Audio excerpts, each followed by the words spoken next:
नील नदी दुनिया की सबसे लंबी नदी है, जिसे अफ्रीकी नदियों का जनक कहा जाता है। यह भूमध्य रेखा के दक्षिण से निकलती है और उत्तर पूर्वी अफ्रीका से होकर भूमध्य सागर में गिरती है। इसकी लंबाई लगभग 4,132 मील 6,650 किलोमीटर है और अनुमानतः 1,293,000 वर्ग मील 3,49,000 वर्ग किलोमीटर क्षेत्र में जल निकासी होती है। नील नाम ग्रीक नीलोस, लैटिन नीलस से लिया गया है, जो संभवतः सेमिटिक मूल नाहल से उत्पन्न हुआ है, जिसका अर्थ घाटी या नदी घटी है और इसलिए अर्थ के विस्तार से एक नदी। तथ्य यह है कि नील नदी उनके द्वारा ख्यात अन्य महान नदियों के विपरीत दक्षिण से उत्तर की ओर बहती थी और वर्ष के सबसे गर्म समय में बाढ़ में थी। प्राचीन मिस्र और यूनानियों के लिए एक अनसुलझा रहस्य था। प्राचीन मिस्रवासी नदी को आर या और कॉप्टिक इयारो कहते थे। काला बाढ़ के समय नदी द्वारा लाए गए तलछट के रंग के संदर्भ में।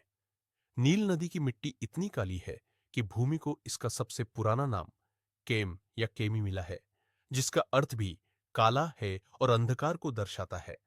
मिस्र और सूडान में नील नदी को अब अल नील, अल बहर तथा बहर अल नील या नहर अल नील कहा जाता है।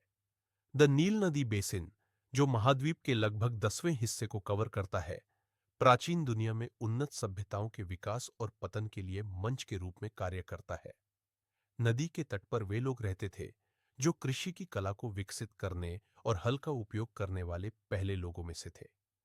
बेसिन उत्तर में भूमध्य सागर से घिरा है, पूर्व में लाल सागर की पहाड़ियां और इथियोपियाई पठार, दक्षिण में पूर्वी अफ्रीकी हाईलैंड्स जिसमें नील नदी का स्रोत विक्टोरिया झील शामिल है, और पश्चिम में नील, चाड और कांगो बेसिन के बीच कम परिभाषित जल क्षेत्र है जो उत्तर पश्चिम में फैला हुआ है और इसमें नील नदी के दक्षिण पूर्व में स्थित है।